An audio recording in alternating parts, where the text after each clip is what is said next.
dips low in the palmetto sky. Friday night's calling and the towns go quiet.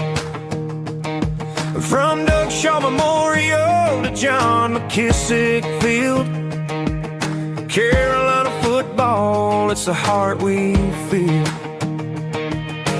Pickup trucks line up, tailgates in a row, Hot Stadium's rocking, Abbeville's ready to go.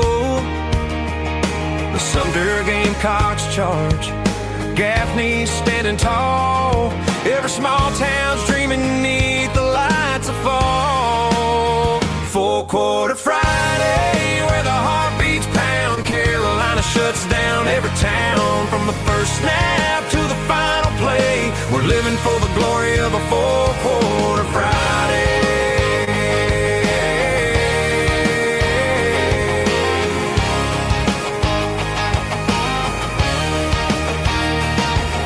In Gilbert, America, the bleachers fill with pride. Cheerleaders shout, the band's playing, no one's staying inside.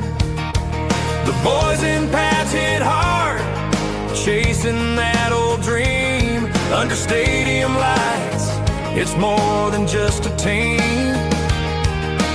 Mamas clutch their programs, daddies yell the calls, grandpas talk of legends in these hallowed football halls. From the low country marshes to the upstate's clay, four-quarter Friday lights the Carolina way. Four-quarter Friday, where the heart beats pound, South Carolina shuts down every town. From the first snap to the final play, we're living for the glory of a four-quarter Friday.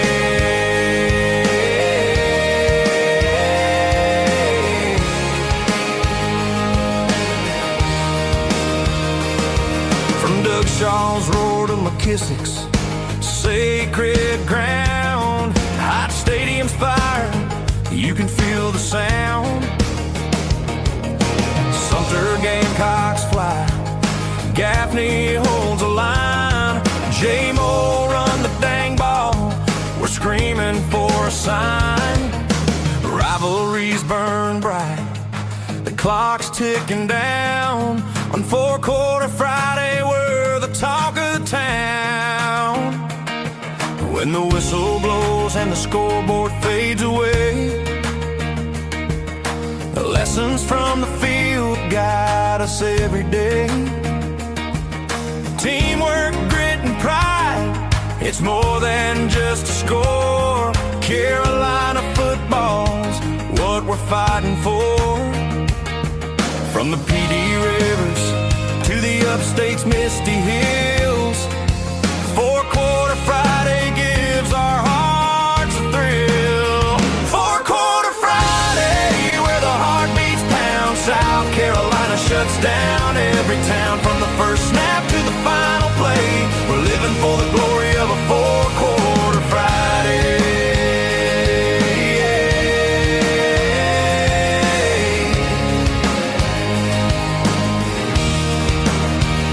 So here's to the Palmetto boys, giving it their all on a four-quarter Friday. South Carolina stands tall.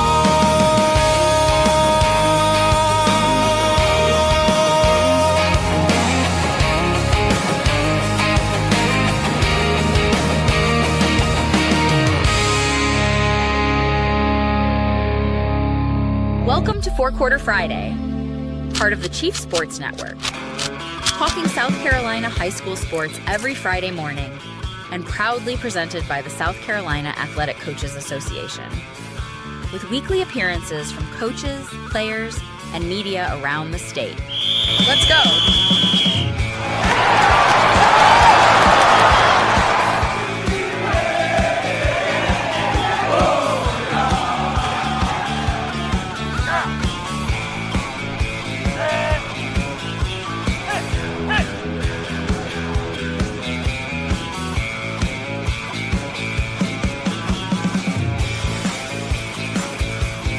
Kick off the first quarter. Happy Friday!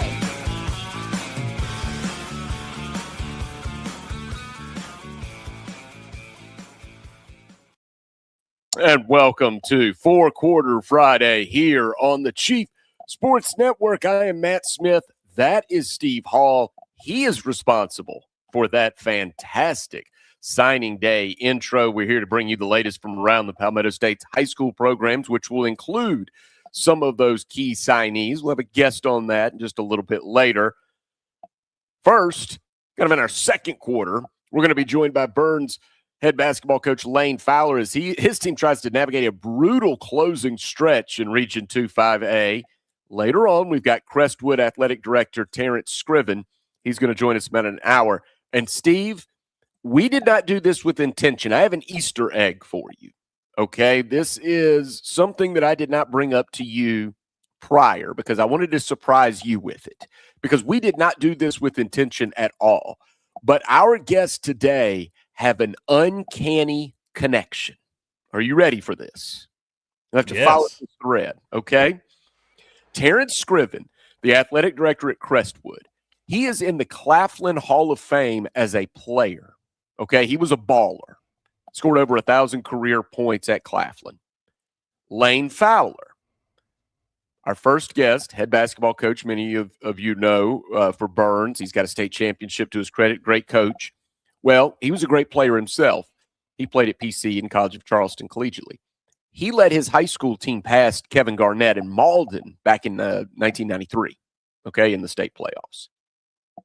They lost the championship game to Hillcrest High School.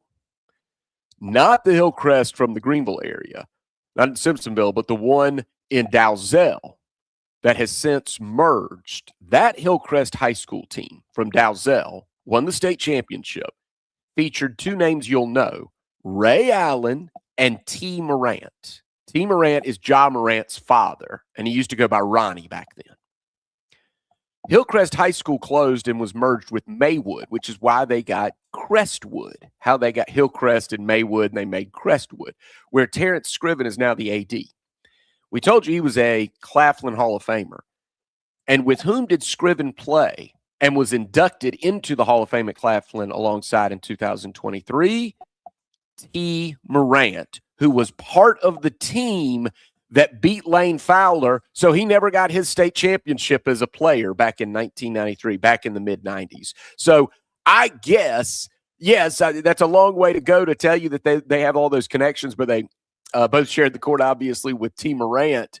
But I guess it's a small world, Steve, that you and I wouldn't know anything about when you're a baller. If you can fill it up and you go into like Hall of Fames and you get jobs like this, I guess it's a small world and you have connections with guys like Ray Allen and T. Morant and Kevin Garnett. But I thought that was a great connection between those two, dating all the way back to a high school that we don't even have anymore. That's incredible. Yeah, that's some research right there. Man, well, that's a crazy story, man. So I saw a video actually earlier on Instagram this week, Smitty, and it's talking about like this random guy talking about like, hey, South Carolina surprised me a little bit. And then it goes on to list like all the, famous, people from South Carolina, much of them being ball players, of course. Mm-hmm. And of course, Kevin Durant was in there and Ray Allen was in there, which we all knew. But I don't know if I knew there was one of them that surprised me, Chris Rock. Yeah, from Andrews, South Carolina. Born in South Carolina. Yeah. Yeah, I had no idea. But anyways, that's fantastic.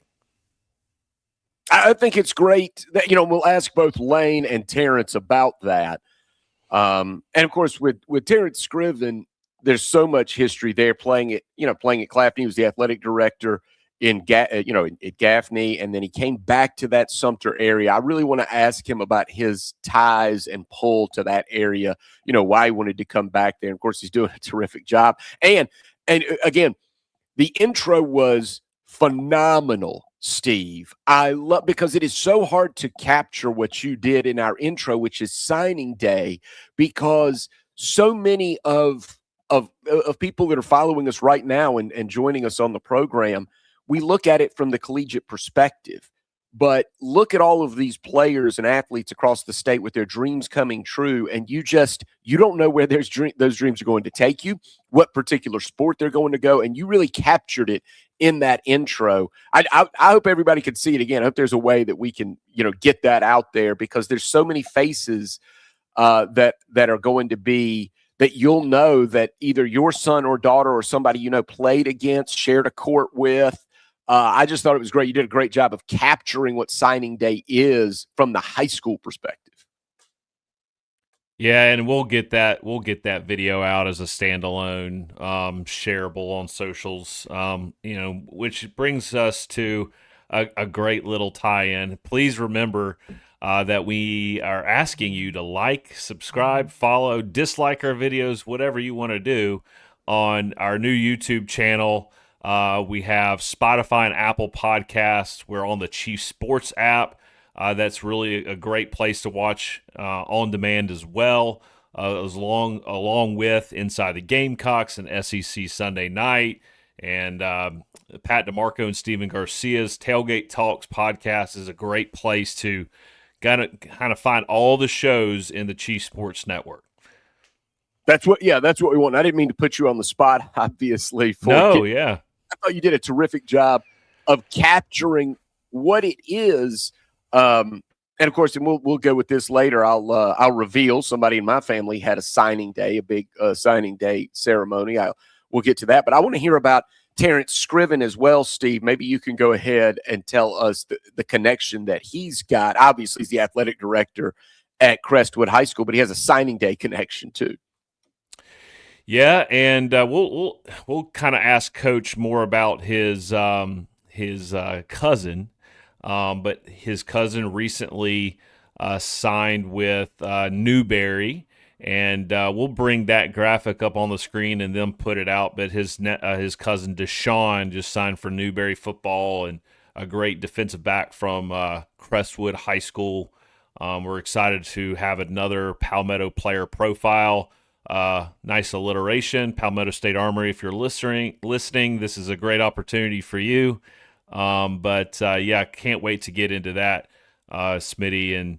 And it is hard to find like one player for us to showcase in this segment every week, because there's so many deserving players across the state, across every sport. But signing day was a big deal, and usually I'm trying to highlight somebody who is, I was talking to the South Carolina Athletic Coaches Association this week, and we really were kind of talking about our vision for this segment, and is to not always be highlighting the kids that are deservedly so, signing to a Power 4 school like South Carolina or Clemson, but to really capture the athlete that's, not getting as much publicity or shine from when they sign to a smaller school, because it is a big deal, Smitty. Like D3, D2, NAIA, those opportunities to play collegiately is just as difficult to land those opportunities. And then the fact that those kids, those players get, a lot of times free rides to these great schools. Newberry is a great school. I call it coaching university. So many great coaches in this state have come from Newberry, and then another one, North Greenville. So I think you saw a hat of North Greenville in that opening video. But yeah, that's kind of what we are aiming to do. And we do ask coaches to submit and nominate your players along with their statistics from senior years, so we can highlight your kids. If you're a parent, you're welcome to do the same, and hit us up on social media, X and Facebook and Instagram. And our profile on X has a link tree that has the links to where you can find us at all those locations. Yep, and I'm excited about all the things that we can talk about today. Obviously, we've got wrestling playoffs going on, which were pushed back a little bit because of the weather. So we can give you some details on that. But when we come back, we'll take our first break. And then when we come back with second quarter action here on Fourth Quarter Friday, we will showcase the rankings for boys and girls basketball ahead of our interview with Layne Fowler, who's the Byrnes boys basketball coach. He has a history, by the way. He used to be the Byrnes girls basketball coach previous to that. So maybe we'll ask him about that. He may have a perspective on that. But I've got 4 monster games. We usually talk about big games or games to watch. As we are closing in on the playoffs and these region standings are starting to get settled, Steve, I have 4 monster games that we can highlight when we come back. We will do that, and we will lay out the rankings for you, who's slipping, who's rising. We'll do that when we come back. That's Steve. I'm Smitty. This is 4 Quarter Friday. Stay tuned for the rankings and the big games next.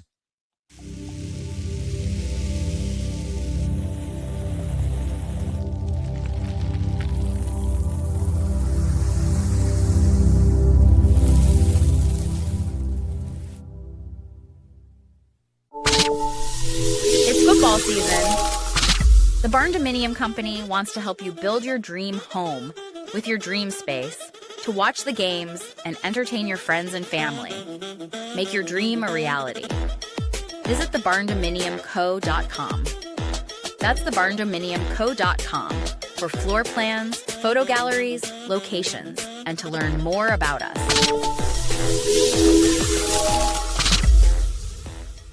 Oh man, the building is on fire. Emergencies and accidents happen. When you're in the middle of a fire or water event, all you want is for things to return to normal as soon as possible. Resto Pros of the Midlands is with you, guiding you through the process and working with you to get your home or office back in working order. They'll answer your questions, discuss procedures, and can act as your advocate when it comes to processing your insurance claim. RestoProsMidlandsSC.com.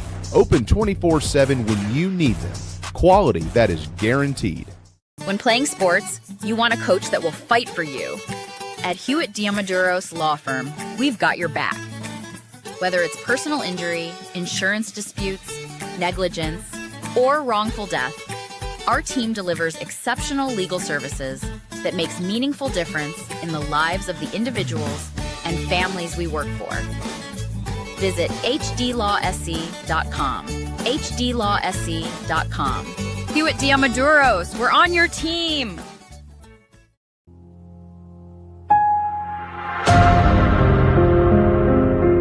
Check the statewide high school scoreboard every Friday night on the Chief Sports app.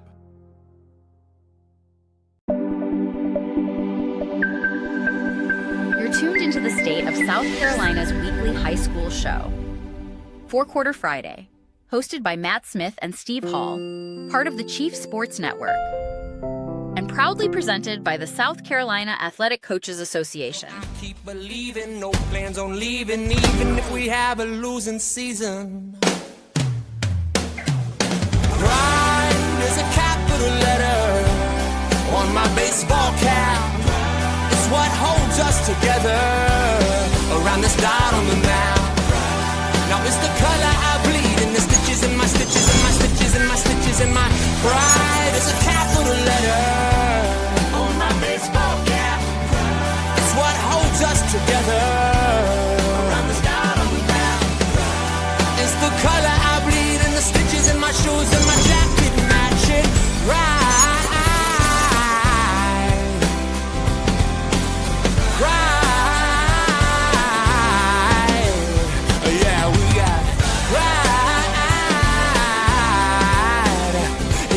Got pride.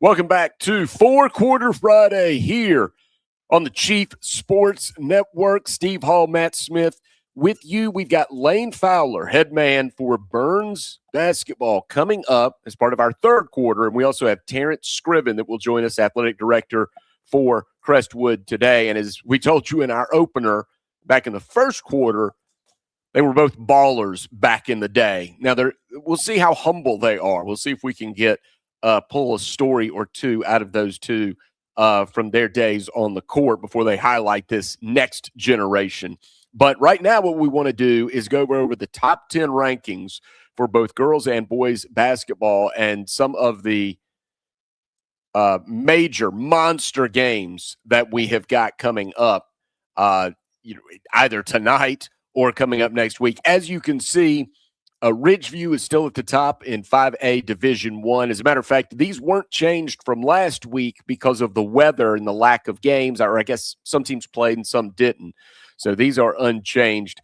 Dutch Fork there at number 2. But before we move on to Division II, Steve, I know you've got a lot to say about Ridgeview. This is a team that they've been just flat out humming on a long winning streak. You've seen them play, and you just know how athletic they are. And they rode that athleticism to championships the last 2 seasons.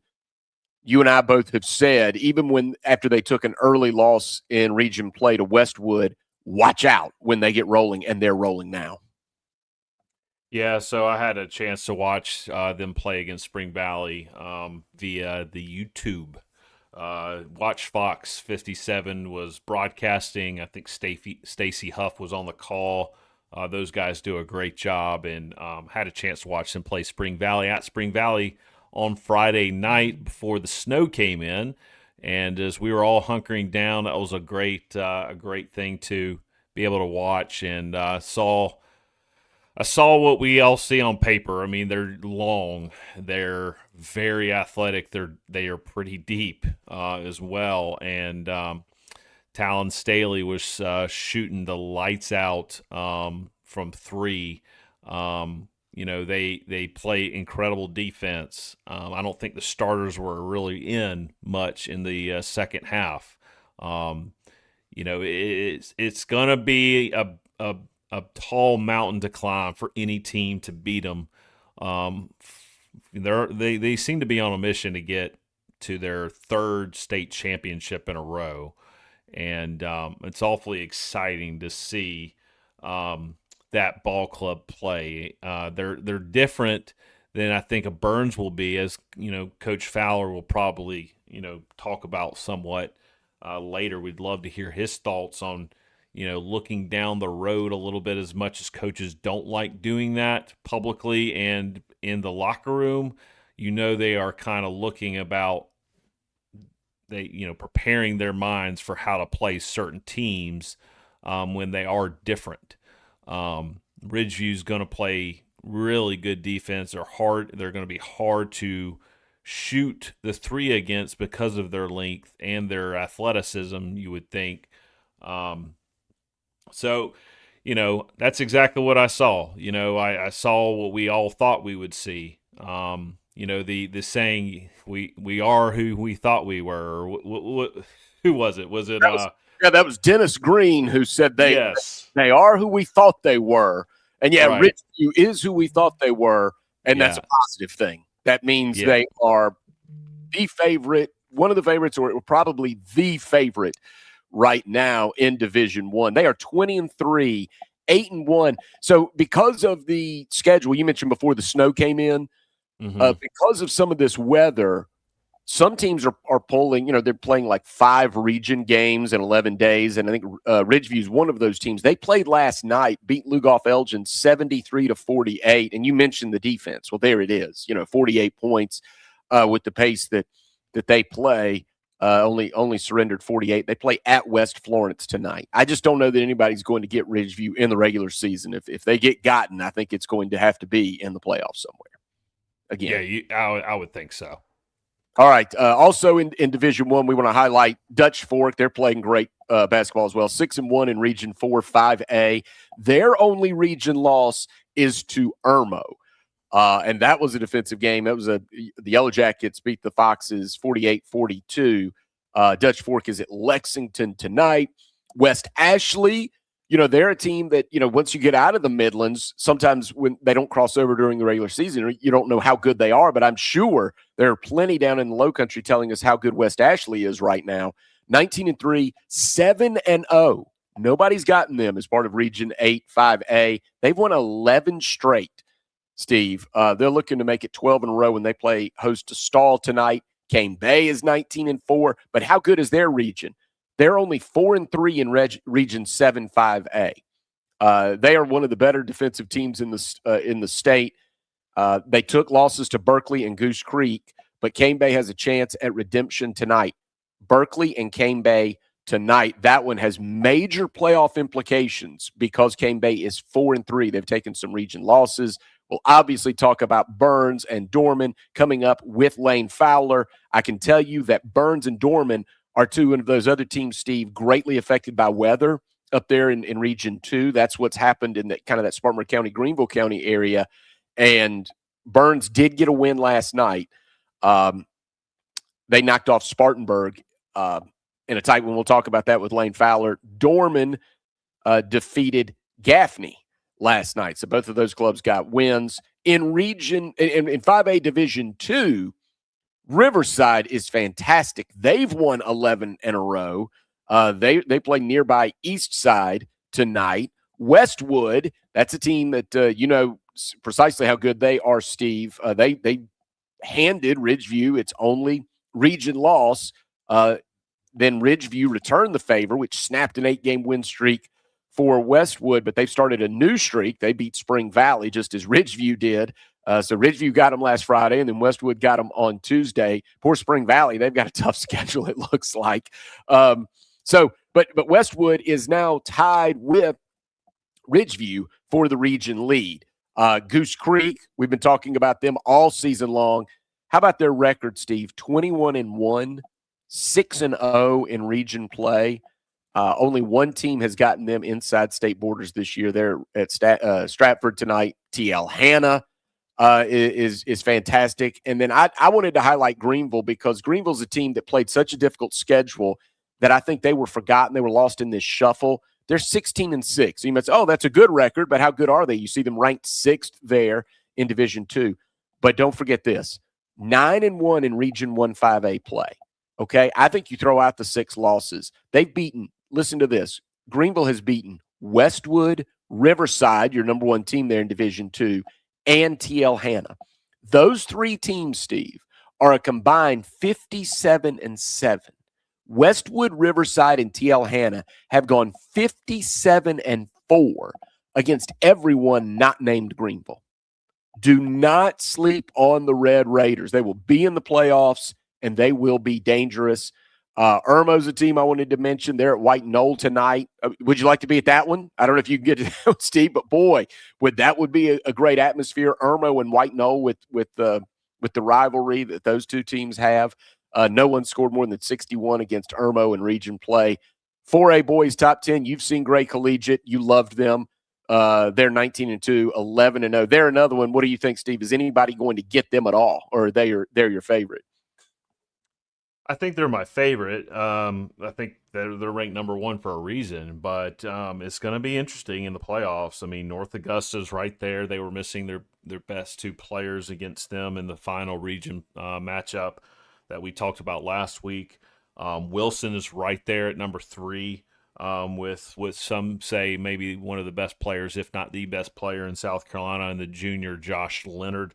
And so I think he's ranked inside like the top 250 players in the whole country. Will be a big time target for Clemson and South Carolina and many other schools, I'm sure, coming out of school next year in the class of 2027. Love to hear from Coach Scriven at Crestwood later. His team over there at Crestwood High School is ranked number 6, and they came off knocking off Hartsville on Wednesday. Hartsville's are a good team year in, year out. They love their basketball at Hartsville. Of course, Hartsville, I call them Titletown, USA, and the biggest small town in South Carolina. There for a little bit, they went on a run of state championships in multiple sports. Football's, always great. And then boys and girls basketball, softball. I think soccer might have won a state championship not too long ago. So that's a great athletic program over there in Hartsville. It's going to be really interesting, that top. And then Darlington. How can we forget to leave out Darlington? As my former co-host used to say, the wee hour Darlington Falcons. I can't. Him and Tommy Moody had it down. I don't have that lingo with me, but man, 4A is always fascinating to me. Just to rewind a little bit, Smitty, going back to 5A D2 a little bit, Goose Creek. I don't know that they're not the best team in the Low Country. 21-1. 21-1, so Steve. Yeah. That's proven something with the schedule they played. And historically speaking, they're going to go long into the playoffs. Coach Hall does a great job. The girls program is fantastic as well. Goose Creek loves their basketball programs. Well, one thing we know about, you said that, 5A Division II. So Riverside, I went over Riverside and Greenville, perhaps underrated. We know what Westwood has done. Goose Creek, as we said, 21-1. So obviously TL Hanna's in there in the mix. So is Fort Mill. There are going to be some great teams, Steve, that do not win championships this year. It's really tight.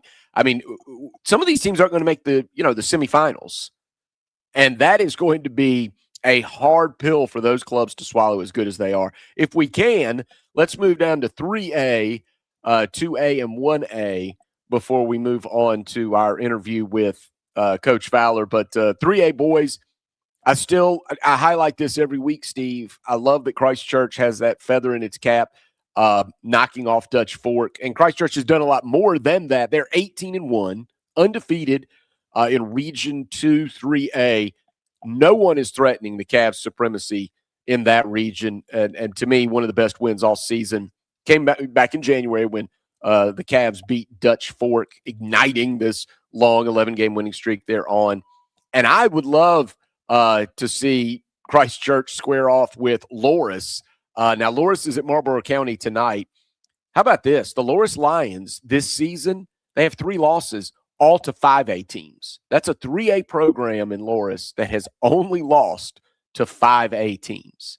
And they've got some great crossover talent, some football talent that's come over and joined the basketball team. They're terrific. And Fox Creek, a team that we want to talk about a lot as we move closer to the playoffs, they are at Keenan tonight. Fox Creek, 17-4, 5-0 in region play. They beat Newberry by 30 the first time they played them, beat them by 31 last night. They've won 10 in a row. You see Georgetown there, Keenan there. Keenan's the defending 3A state champion, so watch out for them. And in 2A, High Point Academy, this is another team that's just far and away has to be considered the number one team right now, 19-2, 7-0 in their region. They travel west to play Liberty tonight. They are cooking, winning their last 18 games. Here's this number, Steve. This is why I wanted to mention them before we go to the monster games.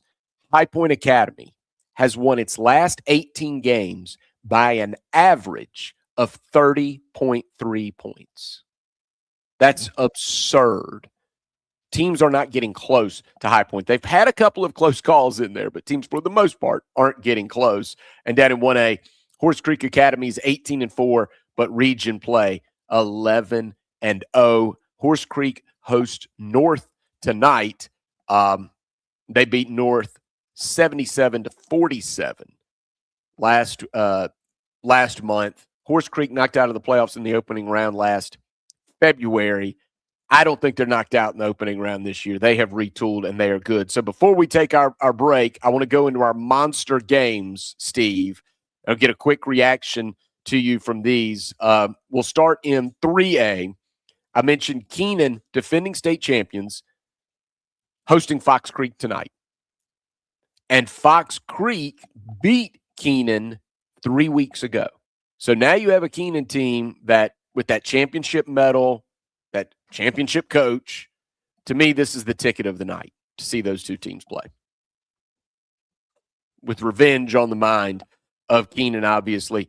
In Region 5 4A, Wilson, this is a game that Terrence Scriven will know about. Wilson knocked off rival South Florence 70-32 tonight. So you think Wilson isn't playing well. How about that? That victory sets up a showdown with the Crestwood Knights Tuesday. So a monster game, not tonight, but Tuesday, Crestwood and Wilson. First place, Region 5 4A, on the line. Region 7 5A, Berkeley is at Cane Bay. Here's another underrated team, Berkeley, unranked. Mm-hmm. But the Stags are tied with Goose Creek for first place. Cane Bay is in third. Berkeley's won 6 straight. They'll be ranked next time the rankings come out. They beat Cane Bay 68-59 the last time these two teams met, and they've got a 69-42 win over Goose Creek. That's it. One team has beaten Goose Creek from inside the Palmetto State, from inside this state, and it was Berkeley. So that means this game at Cane Bay, major playoff implications. And one more to highlight, and this will get us right into Layne Fowler. Byrnes beat Spartan High 90-84 last night. Another big game for Colt Fowler. That's Layne's son, Colt. He's the reigning Region 2 5A Player of the Year. 26 points, 13 assists last night. Spartanburg's Dylan Harris. Spartanburg can't catch a break. They seem to lose by 5 or 7 points every night. Dylan Harris goes for 30 points, and it's not enough. Riverside, Byrnes, Dorman coming down the stretch within a game of each other in the region standings, and Dorman plays Byrnes tonight. So that's a lot to chew on. I gave you a lot of info there, Steve, but we will bring it to Layne Fowler when we come back. Head man for Byrnes. He's got a big game coming up tonight against Dorman. He just now probably rolled out of bed because his club beat Gaffney last night. Beat Spartanburg last night in a tussle, a 90-84 game, and they've got to turn around and get it geared up for Dorman tonight. So we'll talk about the short turnaround with Layne Fowler when we come back. It's third quarter action on 4 Quarter Friday on the Chief Sports Network. Stay with us.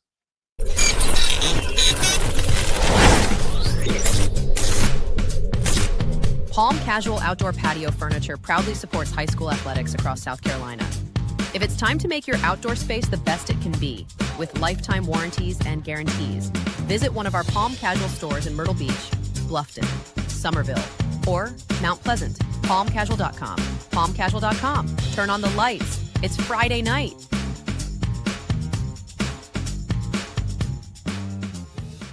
At Moultrie Insurance, our agents are working for you. Our commercial lines of coverage are well sourced and intimately chosen. We offer commercial lines of coverage such as business owners, umbrella, property, auto, or general liability coverage, and evaluate every option to find what fits you best. Like a good offensive coordinator, we will draw up the plays, but only run with what you feel comfortable. Get in touch with our quarterback, Perry Orth, or our head coach, Frank, by visiting MoultrieINS.com.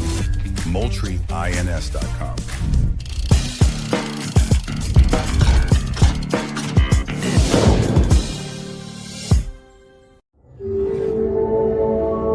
It's the 4 Quarter Friday High School Show on the Chief Sports Network.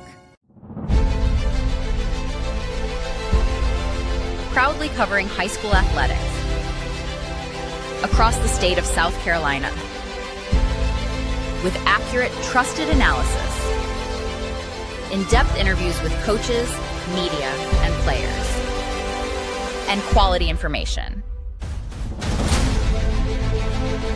Every Friday at 9 a.m. We're here for you.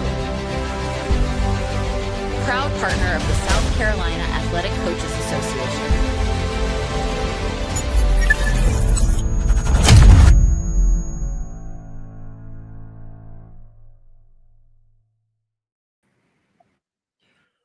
Welcome back to 4 Quarter Friday. Matt Smith, Steve Hall with you. And as promised, we have the head man for the Byrnes Rebels, Layne Fowler, joining us. We've got him like between almost a doubleheader.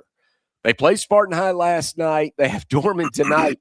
Layne, that must be a nightmare for you, Coach, because that is, maybe you could talk about this as well. Spartanburg is good. Their record is not nearly reflective because of the teams that they've had to play inside the region, not nearly reflective of how good Spartan High is. Tell us about this gauntlet you're going through. Yeah, good morning, guys. It's tough. I mean, Spartanburg is very good, to your first point. Coach Rich has done a great job in year 3. They got some really talented senior guards, big guys inside. Of their 9 losses, I think I looked and 6 of them are by 4 points or less. The other ones are all single digits. So, they're a very good team. The weather didn't do us any favors. And, I did have fun Saturday with my family, getting out with friends in the snow. But outside of that, we went 13 days without practicing. And that's hard. It's hard any time of year. It's really hard as you close out your region play. And then, as a nice little gift, you get Spartanburg and Dorman back to back. So that's just how it fell. And, our guys are pretty resilient.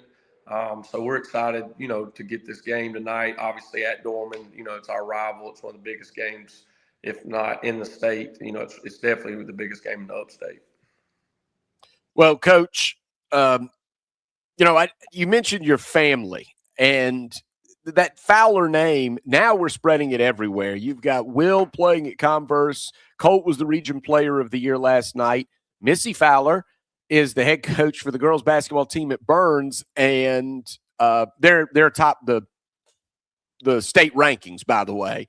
And you have a background there with girls basketball. I wanted to ask you about this. I haven't asked you about this in years, perhaps. What did you learn from being a girls basketball coach that has helped you when you shifted back over to the boys' side? Because I don't know the best way to put it. It's the same game, but it's different. I think you could have learned a lot about yourself and the way you approach people and strategy by coaching the girls' side.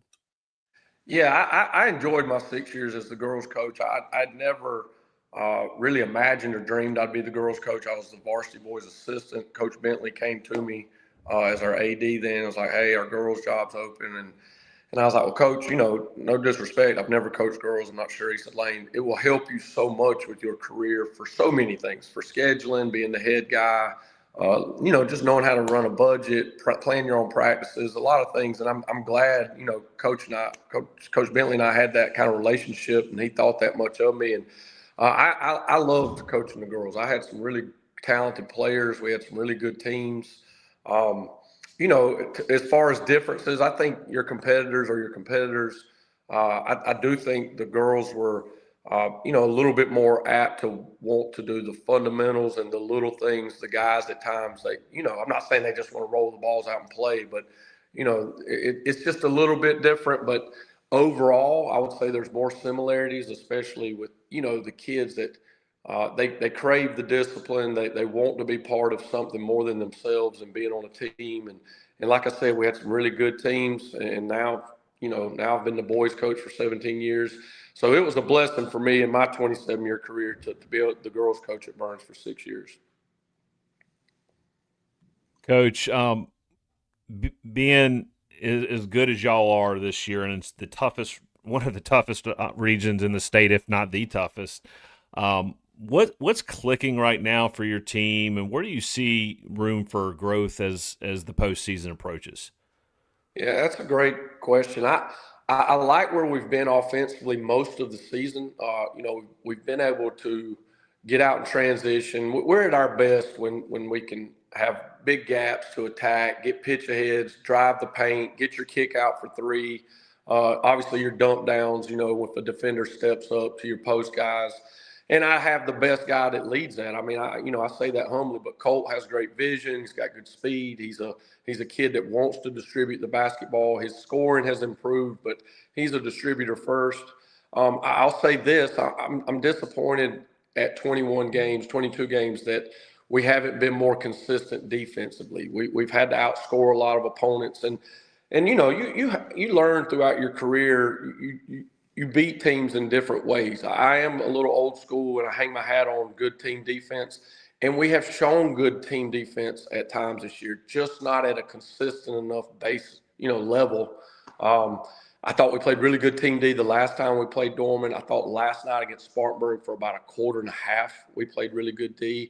And some of that, I'm not arrogant here. Some of that you have to tip your hat to your opponent. Spartanburg's very good. They can score the basketball. Dorman's very good. They can score the basketball. So please don't think I'm like, we just let them score. We didn't just let them score, but I do think, we could have been better in our communication, just discipline defensively. But to the very last part of that, as we move forward in these last 4 games, and we're still fighting for a region championship, we're tied atop the league with Riverside. They've got us head-to-head, with the game at Riverside. They beat us. Dorman's right there in the thick of it, obviously, with 2 losses. So winning the region's paramount for us. The years that we've had tremendous success, we've won our region and had home court throughout the playoffs. And that just helps your kids when you got your own fan base and everything. So I would like to see us get better defensively. Offensively, we haven't reached the mountaintop by any means, but to keep distributing the basketball, be versatile, have your role guys step up. Like in the last game against Dorman, our freshman Kellen Leverett hit 3 big threes. And I think that probably caught Dorman a little bit by surprise, just because their scouting report was probably more tailored to Colt, Suki, and Fabian, as it should have been. So we definitely want to improve on the defensive side and keep, fine-tuning our offense.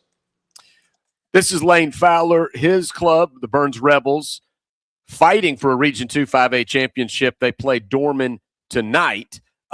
Coach, tell us, if you will, lay out how the playoffs work, because, as you said, it's so important for you to get home court. How does that work? How does the RPI play into that after the regions are settled? What are you looking at, and what are teams like? Somebody's going to finish third that's going to be flat out great. I mean, Dorman, Riverside, or you is going to finish third. So how does that affect things, and how do they determine seeding here at the end of the season? Yeah, it's really, I don't want to say it's overly complicated. It can be complicated just like inside our own region, Smitty. Riverside, let's say they won the region. They would be a 1 seed, but they would be a 5A Division 2 1 seed. So that takes them out of our 5A Division 1. If we won it and Dorman finished second, that would give Dorman an opportunity for like a 4 seed inside the playoffs. So they're going to take your 3 region winners if they are 5A Division 1. So hypothetically, let's say it's Clover over in Region 3. Let's just say it's, Malden in Division 1 or Region 1 and us Region 2. That's where your 3 region winners will be. Also a Dutch Fork in their region. They're having a great year. And then your first 4 seeds get a bye. And then, for us last year, going back to what you just said, we were 11-0 in the region. We had, lost our last 3 games of the region, finished third, and all of a sudden we were like a 7 seed. And so we got 1 home playoff game. And then next thing you know, we're traveling in the second round. So they have to, obviously once all the 5A basketball is over, they'll take going back to Region 1 right now, Greenville is winning that region, so they would fall into the Division 2 as a 1 seed or a 2 seed, depending.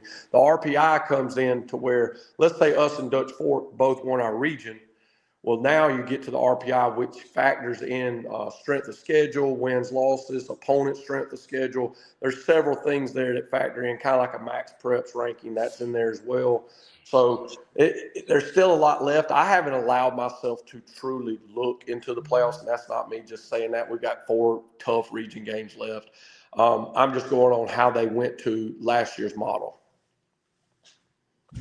Coach, you kind of speaking to that point. I mean, you have a lot on your plate right now. Your team has a lot on your plate, just getting out of this region and competing for that region's championship. But South Carolina high school basketball has produced a lot of talent over the years. We don't get near enough credit for the talent that comes out of this state. What do you see as the biggest strengths in the upstate in the region right now, from a talent and a team perspective? Yeah, I think we got really good coaching in the upstate. I believe that, in our region alone, you've got, Hall of Fame or state championship coaches all through the region. And so, you got that in other regions. I think the players have, gotten just I always tell people sometimes now the players maybe are better, but I'm not necessarily always the teams are better. I think there's so much athleticism now. A lot of the kids have trainers, so there's skills there. But sometimes it's hard to put all those parts together. You're right. We've had tons of talent. I tell people all the time, I played in, a long time ago in 93, but 93 we lost to Ray Allen in the state championship. We beat Kevin Garnett's team to get through the playoffs. Like, you're talking 2 of the top, 50, 60 players of all time in the NBA. One of them's an MVP. There's only been 40 of those in the last 70 years. So, there's so much talent. And you could go through not just NBA guys, a lot of other guys. Our league right now, we got, I think, a possible of, golly, could be 4 all-state players. Sebi at Riverside's a great player. Jaden's a great player. I think Colt obviously is a great player. And there's so many more throughout. I think Suki for us that just made the North-South team is a great player. So there's so many great players. I do think the coaching is tremendous here in our area, our region, in the upstate in general. I think it's great throughout the state. Obviously, I'm more privy to playing teams in the upstate. I don't know if that's privy or not, but playing a lot of tough opponents. So we've always had a lot of good talent throughout the state. I mean, you could go back to your Alex Englishes. There's so many guys. I mean, and even more modern with Noah Clowney, PJ Hall, John Morant, Zion Williamson. There's been tons of talent that's come through our small state of South Carolina. And, I'm very much a basketball historian of our state. I love the game. I've loved the coaches that were I still lean on coaches that have been retired. I played for a great coach here in Jerry Vaughn. Harold McManus was before him, was a legend here as well. So I still talk to I call them the old guys, the Doug Lows and the Mark Freezes and, Tim Whipples and Bailey Harris's. So it's a lot of fun for me to kind of be in that middle ground. I was once a young coach, and now at 50, I'm 27 years into it. I still think I'm young, but, it's good to have those guys still back there and then seeing a lot of these good young coaches. So, but, yes, a lot of talent in our state, not only this year but through the years. Oh, I love hearing those names. Let's go over a couple of those quickly. I love Doug Lau. I think Doug Lau is one of the all-time great personalities. I'm scared still of Mark Freeze. I just feel like, I've been out of high school for 30 years. I feel like he's going to make me run if I bump into Mark Freeze somewhere. So wait, you must see him in a different way. I do, man. I love those two guys. They text me every week. Coach Lau sent me a text 2 days ago, warning me of the Vikings, his pride, alma mater. Every time we go into Spartanburg, he'll tell me not to let my players step on his name on the court, Doug Lau court. I mean, he's great. I get to play golf with them like once a summer. Freeze is probably the funniest dude I've ever been around in my life. Like, it's nonstop laughter. And it's not, how some guys are trying to make you laugh. His is just as easy as it can be. But now I played against Coach Freeze, and you're right. He could scare you. He was a big man, intimidating man, a heck of a ball coach. And so was Coach Lau, so was Coach Whipple and Coach Harris. And it's been a blessing for me to have those guys. Although I didn't play for any of them, I competed against all of them, and they've always I've obviously shown the respect to them that they've earned, but they've always been good to me as a coach. That just they know I love the game and I'm gonna do right by my kids. So again, just so many great coaches, but those two guys in particular, man, I do get to have a lot of fun with. Oh, that's great to hear. That is wonderful to hear. We could do a whole program on kind of like 90s coaches. And of course, you were on the floor, as you mentioned, going against Kevin Garnett and Ray Allen. And but before we let you go, and we'll let you get prepared for this game tonight against Dorman, we do want to pull the thread a little bit about Colt. You've talked about him so much as a player, and I watched Will play a lot, your older son. And to me, I saw so much will and determination. He played with such intensity. And I always hear about Colt. He plays with vision, with ease, with instinct. So it seems like they're different players. So can you tell me how they're different? And maybe when did you see it coming? Was this Nerf basketball? When did you see that Colt was going to be just a flat-out baller? Yes, we had so much fun when those boys were little playing. I'd play on my knees when they were they were knee-high to a grasshopper, and we did the whole Nerf ball, and we have so many fun videos and just times of that. And then, of course, Colt had an opportunity to honestly look up to his older brother and all his friends. And before my dad passed, 7 years ago, we built a court behind my parents' house, and we lived real close to each other. And now looking back, the years that they've spent on that half court, it's a really nice court that my dad wanted them to have. but they've played so much ball, and the one common thread they have, Smitty, is they're as competitive as any kids in this. I'm not just saying that because they're my children. I've coached 27 years. I've coached Jalen Foster, who was phenomenal, and Hayden Brown, and I could go on with tons of guys that have played for me. But they have the number one ingredient to be a great player, and that's being super competitive. I don't think you can ever be a great player in any sport unless you have a competitive spirit that nobody can take away from you. No coach, no parent, no AAU coach. You have to have that, and they have that. They have the burning desire to be part of a team. Very unselfish. They're like their dad. They can get a little headstrong at times and a little bit emotional, but that it has, for the most part, served them well. I think Will was more of a physical player, or is and was when he was Colt's age. I think he was more of a, just I'm going to drive it downhill, that kind of thing. Will's the kind of kid that impacts winning as much as anybody I've ever coached. Colt is more of a speedster. He's got shifty hips. He keeps people off balance. He can get low to the ground, gravity. He's 5'9", but he can get by guys. He has an innate ability of knowing where guys are, can see things ahead. I tell people all the time, they used to talk about this with Wayne Gretzky in hockey, but Colt can pass people open. The good player just makes the pass to the guy that is open. Colt can pass guys open, and I'm telling you this humbly, there aren't many of those guys. And with that being said, I've been able to watch people like that in my career. And Colt, I think I think a lot of that's God-given, but I think a lot of that's he studies the game. He's always watching film. He's got to see an older brother and his friends. He was part of our upper state championship and, upper state championship in 24, where he was a freshman. So he's always been around it. Do we butt heads? Sometimes, of course we do. Just, I think, off competitiveness. But, man, I know every night we go out on that floor with a kid like Colt Fowler, you got an opportunity in every single basketball game you play. All right, Coach, that's fantastic. And I wish Colt all the best. We're so happy that he's having such a fantastic career following your footsteps and Will's, and obviously Missy as well. Tell us, if you will, we'll let you go. I know you've got work to do and a game to prepare for, but one key to tonight against Dorman. You and Thomas Ryan, you've matched wits I don't know how many times, so I don't imagine there's any surprises tonight. So what's the key to the game? Well, I mean, Thomas is a Hall of Famer. What he's done down there is just amazing. But, we're also good friends, and we're competitors. We're rivals, but we don't take it past that. Thomas and I talk several times a week, maybe not as much during game week, but for us to be successful against them, you have to be connected defensively, not just one or two guys. Jaden Johnson can score at all three levels. Will Bush, they've made it a point to really hammer him home the last 5 games, and he's done a great job. They run really good sets. They're disciplined. They play good team D.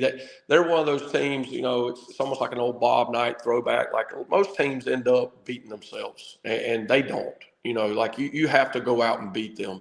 So to your point, the biggest key for me tonight is, we got to play a full 32-minute game. I know that's very much coach's talk, but you don't beat a Dorman with a good quarter or a good half. You have to play them for 32 minutes. And that doesn't mean you won't miss shots. It doesn't mean you won't miss defensive assignments. But you have to be consistent all the way through that 32 minutes to give yourself the best shot to win. And I think that's how we were able to beat them here earlier in the year. I know at their place they'll be jacked up.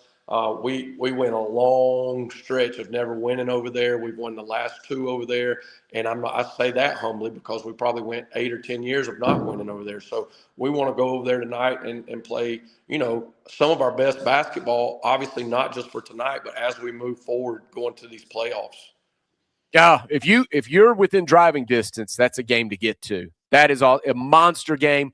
Coach, thank you so much for spending time with us. We'll be back in touch because we'll follow you throughout the playoffs. Good luck. Hey, man, thank y'all. The show's great. I appreciate everything. Thank you. Layne Fowler, head man for the Byrnes Rebels. We appreciate him spending some time with us. And, Steve, I know we've got to get to a break, but I thought you might want to react to Coach Fowler there with their big showdown with Dorman coming up. And as he talked about, there's those three right there at the top, Riverside, Dorman, Byrnes, and playoff positioning. And there's so much intensity right now here in early to mid-February. Man, I'm fired up. I mean, I want to hit the road right now and get up there to Spartanburg County and watch that game tonight. I mean, I haven't had the chance to see them in person yet, but I suspect there's going to be plenty more opportunities for me, this Columbia boy right here, to make a chance to see them play this season before it's all said and done. And what a wonderful guy. We got to get him on the golf course. He seems like a blast with the historian inside of him, and just his personality, be able to have a good time out there playing 18 holes. So when the summer comes around, we'll have to make something happen. He's such a tremendous guy, and I loved, and we will do this perhaps. I'll have to write this down somewhere. We will have to talk about maybe 90s to, the early 2000s, all the, you talked about the athletes that came through and the coaching personalities, both, basketball and football side, that are just big names, famous names. And I think it's wonderful. I think it's so great for us to get that perspective that coaches like Doug Lau and Mark Freese, who had such success at that level, that then have retired, and then stay in touch with somebody like Layne Fowler, who's still doing it out there in the court. I think that's a great lesson for our young people about getting those good mentors and helping you through your career. And Layne is having himself a career due in part to great genes, having Will Fowler help lead them to a state championship, and then Colt Fowler now as a region player of the year, and he leads the Byrnes Rebels against Dorman tonight. We will take another break. I said we've lost Steve. We'll try to get to that break, and we've got Terrence Scriven coming up on the other side. Another baller. He's the athletic director for Crestwood High School, and they've got some big games coming up. They just had a big signing day that we'll talk about with Terrence as well. So let's see if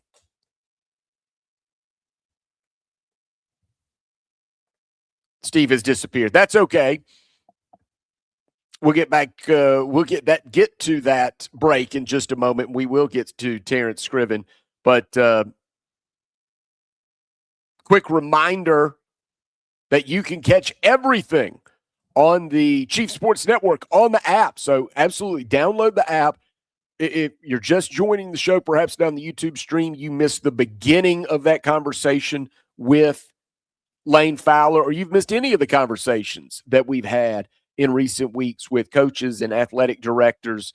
Josh Vincent, Soxty athletic director, laid out everything going on in terms of region realignment and how it affects Sockasty and Carolina Forest and teams down there in that neck of the woods now that they've been connected to some of those Charleston County schools. That's a great one that you can go revisit. And as a matter of fact, one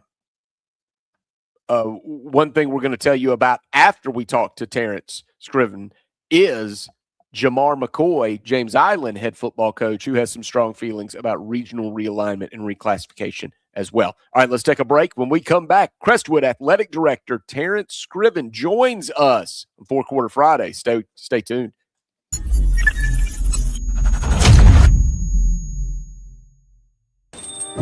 Morning, Carl.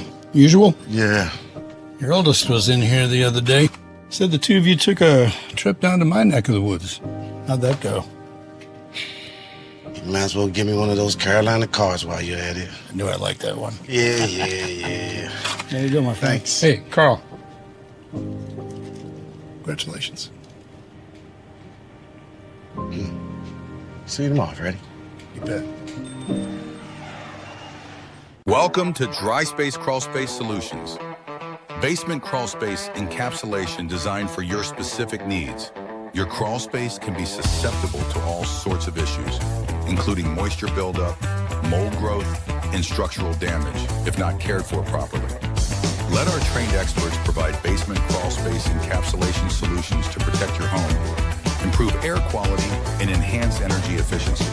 Schedule your consultation today for a safer, healthier space at dryspacecs.com. Do your wood floors need a touch-up? Visit recoatrevolution.com in South Carolina today.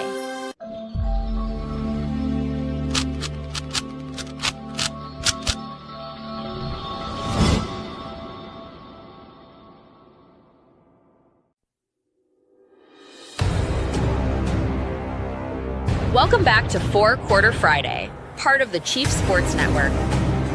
Let's talk ball.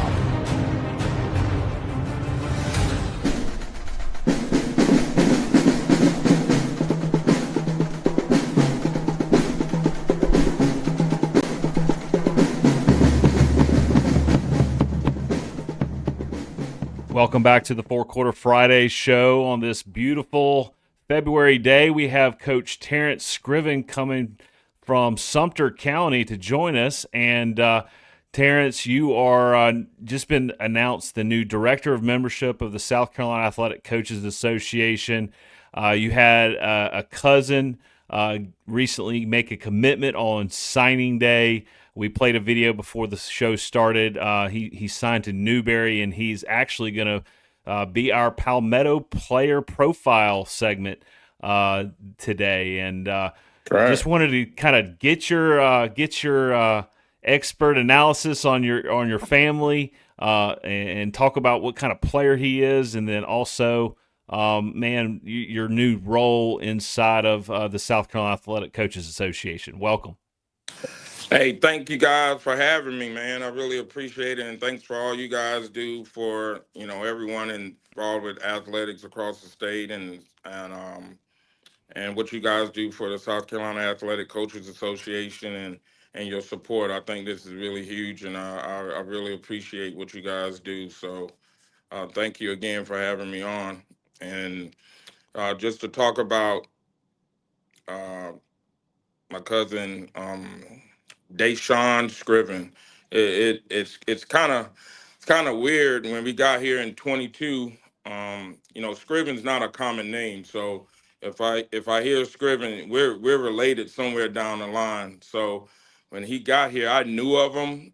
He played middle school ball at Alice Drive, one of the schools in our district, and so I knew of him.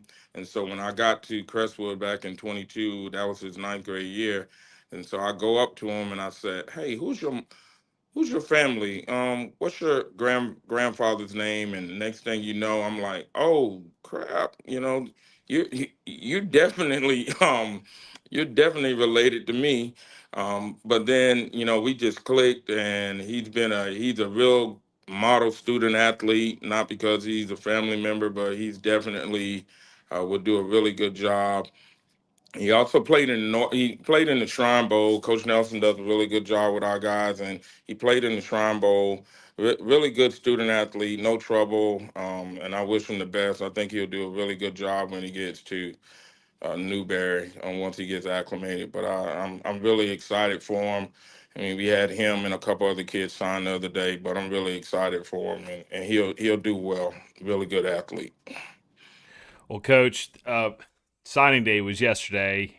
Y'all had multiple signed. Help us educate the rest of the state. Talk about your special student athletes that signed yesterday in the various sports and schools that they're going to play in the collegiate level. Oh, well, here at Crestwood, we had 3 signed yesterday. We had 2 football and 1 softball. So probably got a couple more to come. There are a couple more. And our senior class wasn't really heavy. So like I said, Coach Nelson and his staff do an excellent job, a really good job of promoting our student athletes and trying to get them in school. And also our female coaches, they do a really good job as well. We got one of our female coaches for our female sports, Shaquanda Miller McCray. She's our head girls basketball coach, who does a really good job of trying to promote and get our student athletes out there. So I think we got more to come. This wasn't a heavy senior class, but I know like first year I got here, first or second year, we had like 7 or 8 football players signed in one class. So we promote that. We do a good job of that, and I hope that continued success. I know across the way, I think maybe Sumter, I saw I saw an article. I think they may have had like 6 or 7 kids signed yesterday. And I think Lakewood had a couple. I'm not sure. I think they had a couple kids. So across our district, though, yearly we do a really good job. That's one thing I'm truly proud of, especially as me and the athletic director. I've been at Lakewood, something Crestwood, so I keep in touch with all 3 of them. Also, although Crestwood is my home right now, so my loyalty is definitely to Crestwood High School. But I also keep in touch with everyone, and I think they all do a great job of trying to get our student athletes promoted. So. Terrence Scriven joining us here on Four Quarter Friday, athletic director for Crestwood High School. We're going to ask him about his playing career in a few minutes, too, because Terrence was a player. But how about the basketball players that are there now at Crestwood? They've got a big game coming up this coming Tuesday. The region lead will be on the line against Wilson coming up on Tuesday. Yeah, it got moved to Monday, so we played them Monday and then back to back Tuesday. But you're absolutely correct. We both got 1 loss. We beat them the first time, but we lost to Darlington. But then Wilson beat Darlington. So right now there's a 3-way tie for first. So this game on Monday is really huge. We have a very good our basketball program since I've been here, and I think the year before I got here they were good. But our basketball program has been absolutely stellar since we've been here. I think we maybe a total of maybe, let's see, 11 losses, 11, 12. I'm pushing it, over the last 4 years, 4 to 5 years. We went to the state 22-23, got put out in the 3rd round the last 2 years. And this year we're really, really young. So I think we're overachieving, to be honest, right now. But we have a young freshman named Sheldon Davis. Keep our eye out for that name. His name's Sheldon Davis. He had a brother who played last year, was instrumental in the last couple of years of the success of the program. He's at Francis Marion right now. But Sheldon Davis is a name to look for. We got a lot of other, I hate calling out one particular name because, sometimes, you're showing some favoritism, but he's definitely a talent. And we have some other student athletes, J.D. Shaw, Eric Samuel, Jameer Baxter. I'll start calling names. But we're pretty young, and we got a young core. So keep in touch with us. We got a lot of 9th and 10th graders on that team, and they're really good. And so we're excited for the future for them. I'm really curious. You're a Hall of Famer at Claflin. Do those players, when they see you walk down the hall, do they know you were a baller? Not really. No. Not really. Every now and then I might go in the gym and grab the ball and try to shoot. Might hit a couple shots. I might hear someone say, "You ain't got it no more." Or but for the most part, do I think they really know my? Oh no, we lost them. Yeah, but I love that, Steve. That's you haven't got it anymore. So anyway, over 1,000 career points at Claflin University, and Terrence Scriven is in their Hall of Fame as a player. We'll try to get him back on and talk more about Crestwood High School. But great job, Steve, on highlighting our Palmetto player profile, because what a coincidence. I didn't realize that Deshaun Scriven and Terrence Scriven wouldn't have known each other, were cousins, prior to reconnecting at Crestwood High School. Yeah, I never would have guessed that either. It's something probably I should have gotten, gotten before the show. But it's just a fascinating story. You got to wonder how big the family reunions are now. I think we got Coach Scriven back in. Let's see if we can get him back. Coach, can you hear us? I don't know what happened. Oh, you probably just got a phone call or text that altered the feed here, but we can hear you. Can you hear us? Uh-oh. We'll keep moving. That's that Sumter County Wi-Fi. Now, come on. Yeah. Hey, I've been in Crestwood many times. There's some decent cell reception in there, but it's not amazing. I think we got him one more time. Let's see if we got him. Can you hear us, Coach? There you are. Yeah, we're back. I can't hear you. Oh, you can't hear us. Well, Coach, we're probably going to have to get you later on. But Smitty, Coach Scriven is now the director of membership for the South Carolina Athletic Coaches Association. I think it would be great to have just a short interview with Jamar. We'll try to get Coach Scriven back on here. I'll get in the background here and start texting him and maybe get him to a better cell location. See if he can brave the cold for just a few more minutes while we want to hear about the South Carolina Athletic Coaches Association, their goals for this season or this year, the 2026-27 year. You got any final thoughts before we go to this quick interview with Jamar McCoy, a sneak peek? Well, I really love the insight that Terrence was giving us about Crestwood being so young. That's a team on the rise. I'm going to put an asterisk next to that because only one region lost right now. They've got a showdown coming up with Wilson, as Terrence told us, on Monday, because now they've got to play Monday, Tuesday, as these region games are getting clustered due to some of the weather. And it's fascinating that Crestwood is a team that's competing for a region title this season, and Terrence thinks they're ahead of schedule. So we're going to put an asterisk by them and watch out for them coming up next season as well. All right. So real quick sneak peek of a new bonus episode coming out soon. Jamar McCoy from James Island High School. We're the only IB high school in our county, so students want to get that IB diploma, which is very attractive, and it's a lot of hard work to get. So with the multiplier, it has bumped us up to being a 5A program. And we don't have 5A numbers, live bodies in the building. We just don't. But before I dig deep into that, the travel, I have to say, is better being in 5A because, we don't have far to go. I think our furthest region game this year was over to Ashley Ridge or maybe over to Somerville. It's really, no more than an hour's drive from here to there. We travel further during the playoff stretch to play ball games.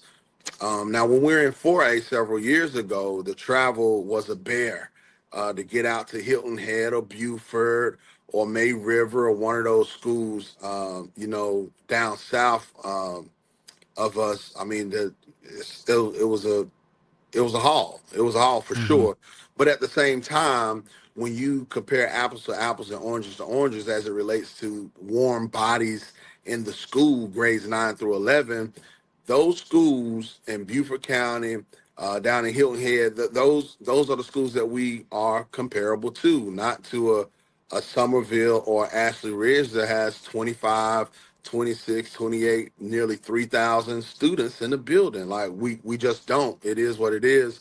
And, what I kept hearing from the appeals process was, y'all been competitive, y'all been competitive, y'all been competitive. So what that we're competitive?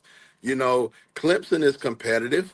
Miami is competitive. They're both ACC schools. That doesn't mean they need to go jump into the SEC. Like, it is what it is. Our roster is built on 4A numbers. And since we are competitive with the kids that we have, does that mean we need to play 5A? No, not at all. Your rules state we classify and realign schools on their ADMs, their average daily minimums. And our ADMs say that we're squarely a 4A school. And that's just that. So I feel that the 3A, the multiplier, is something that's old and arcane, that we lifted straight from the state of Georgia, who no longer uses the rule because it's outdated and it really does nothing but hurt those other public schools. Their intended audience was for some of these charter schools to get hit with the multiplier for competitive balance. But I haven't seen any, and I mean any, zero, zilch evidence that this multiplier has balance the competition in the state.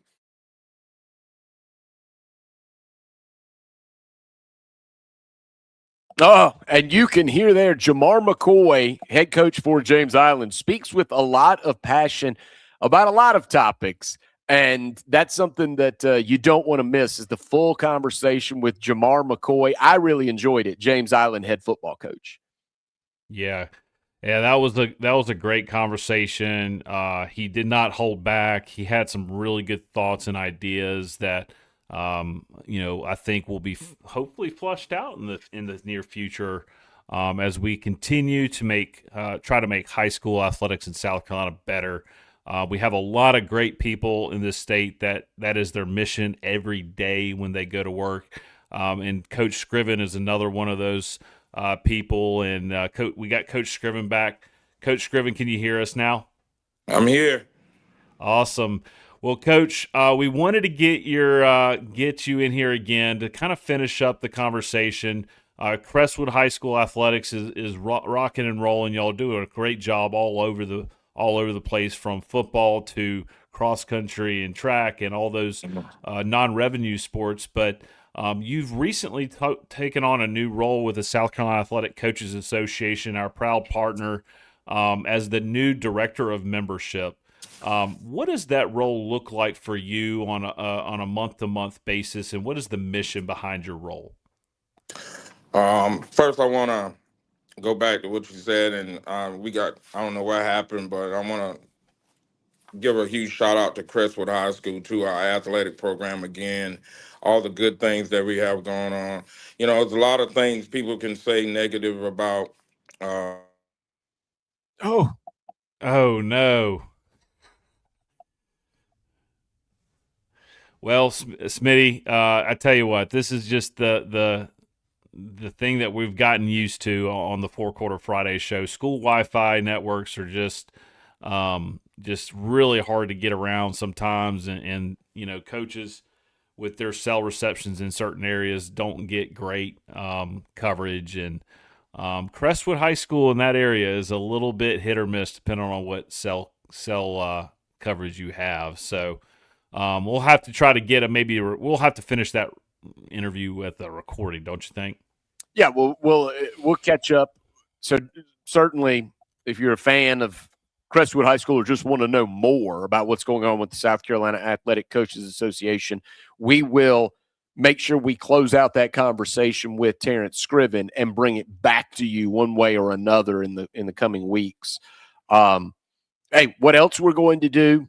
Steve, we try to cover a lot of ground here. We know we've got the wrestling playoffs coming up. We have baseball rankings that have already been released, and so we've got high school baseball closing in. We have signing day now in the rearview mirror, and you did a great job putting together a little montage of so many of the signees from inside our state, and also big games tonight. There are big-time playoff implications and region implications in some games tonight.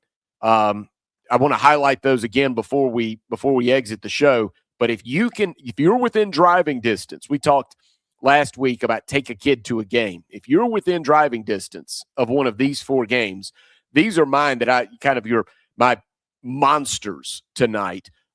Region 7 5A. Berkeley is at Cane Bay. This is a Berkeley program to me that is criminally underrated right now. 7-1 in region play.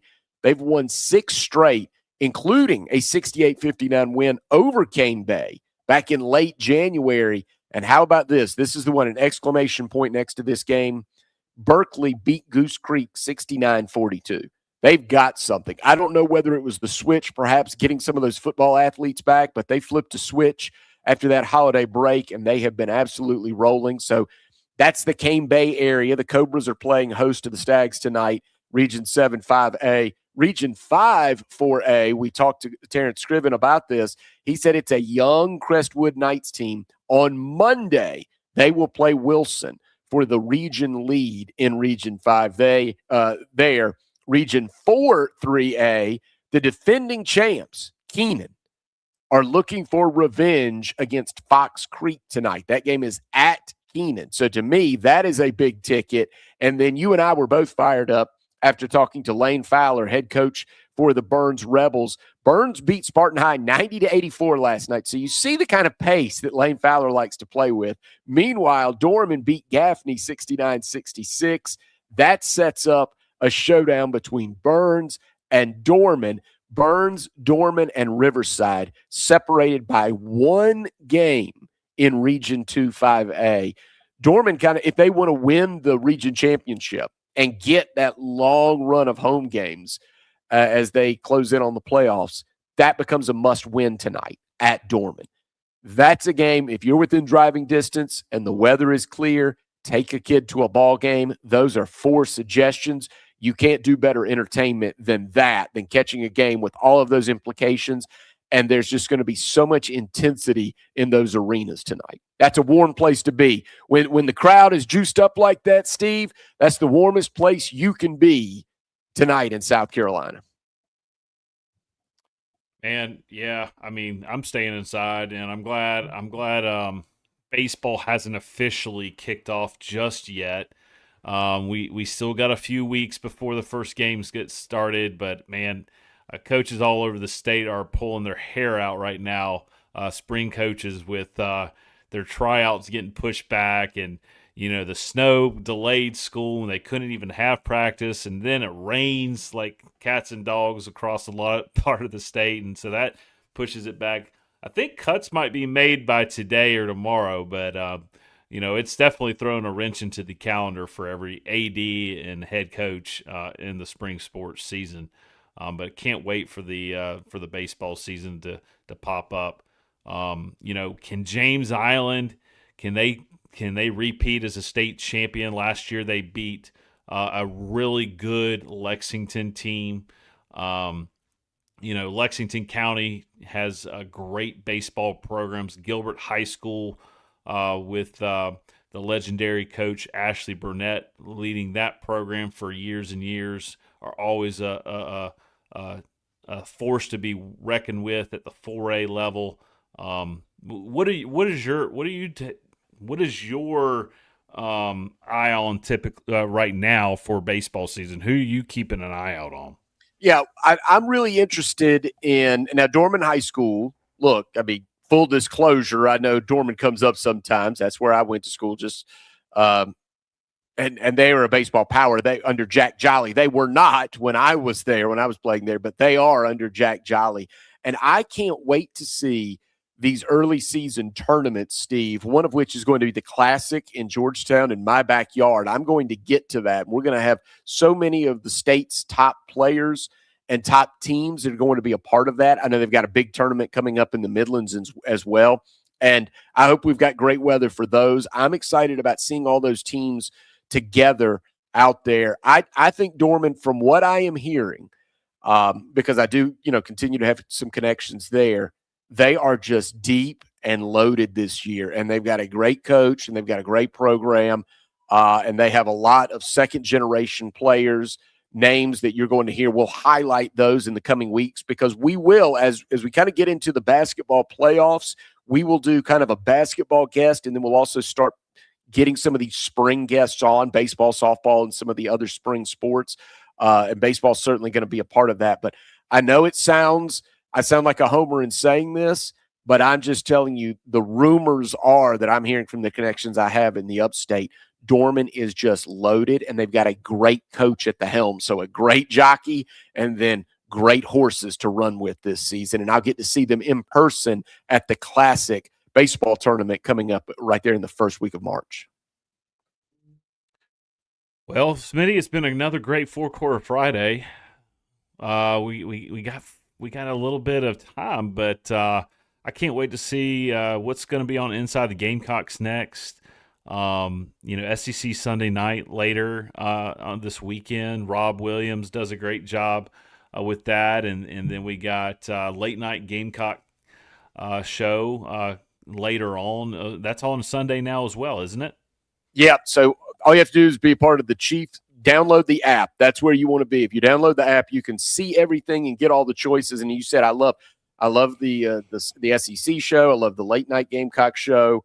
And of course, I frequently jump on with Jamie Bradford inside the Gamecocks. That's going to be coming up next. But while we've got this little hole, I don't know, Steve, if you've got, like Terrence Scriven, I had a cousin that was a part of signing day. If you've got the graphic, we can pull that up in the final minute. That is, yes, you can't imagine that in my family, my DNA, that there's going to be any volleyball talent, but there's plenty. That is Ramsey Lark Chastain. She was an All-American, a 3-time state champion at Dorman High School, and she signed yesterday to play volleyball at Wofford. She was nationally recruited, so Wofford got an absolute steal here. She is a 5-foot, 11-inch setter. Her mother was a fantastic athlete, a 4-time state champion in volleyball under Paula Kirkland. So you start adding it up, and that family has a lot of Paula Kirkland's 16 state championships in volleyball. So her mother, Stephanie, who I can't even keep up with all the collegiate sports that her mother and aunts played. They were a part of soccer and tennis and track, still hold records across schools. They were it's a fantastic sports family on that side. I can take no credit for it. And Ramsey grew up around volleyball. Wofford got a steal. She is a wizard as a setter, and she's going to be one of the more athletic setters that's there in the SoCon. She is a phenomenon, and they got a good one. She's been playing volleyball since she could walk. Watch out for her younger brother, too. He's going to play probably college volleyball or be a college golfer. So hat tip to Ramsey Lark Chastain, and she's just part of one of many, many great players that Paula Kirkland has turned out there. As I mentioned, 16 state championships. She is just the queen, and she's got another one there. So congratulations to Ramsey Lark. You're going to love your time at Wofford, and congratulations to Wofford. They got a steal. They got a great one there. Well, hey, Smitty, if there's anything today's show has taught me is South Carolina high school sports is a family affair in South Carolina. I mean, with your family and Coach Scriven's family and Coach Fowler's family, I mean, this stuff is as good as it gets, man. You grew up watching these kids just become such model citizens, and the amount of work they put in to see these achievements, and then their parents having these backgrounds as well. Man, what a great testament to families in South Carolina. Yeah, and there are so many other signees that we'll go to that we need to highlight, and we're trying to do that as best we can on X. So find us at 4 Quarter Friday. Be a part of the show next week. Final 30 seconds here, Steve. Who have we got coming up next week on the show? Well, next week, we have. Well, I might have to get back to you on that. Do you have anybody lined up just yet? Well, I thought we were doing wrestling on next week. Well, we do, but it won't be. It'll actually be surprised. It'll come out before next week because the playoffs for wrestling are the dual championships will be finished on Wednesday. Okay. So we're gonna have to get this bonus episode out, another bonus episode that we're going to interview the athletic director at T.L. Hanna High School, who's the wrestling chairperson for the South Carolina Athletic Coaches Association.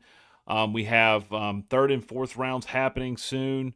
And again, the dual championships for wrestling in the state of South Carolina is going to be next Wednesday. And I can't wait to talk to Tommy Bell about that here soon today. All right, we're wrapping it up. Thanks to everybody. We've got Inside the Gamecocks coming up next here on the Chief Sports Network. From the Low Country to the Upstate, from the Midlands to the PD, we've got you covered. This is our state. South Carolina matters to us. All of South Carolina. We love talking ball, and we love talking ball with you. Thank you for tuning into the 4 Quarter Friday High School Show. Every Friday at 9 a.m. on the Chief Sports Network. Proudly presented by the South Carolina Athletic Coaches Association.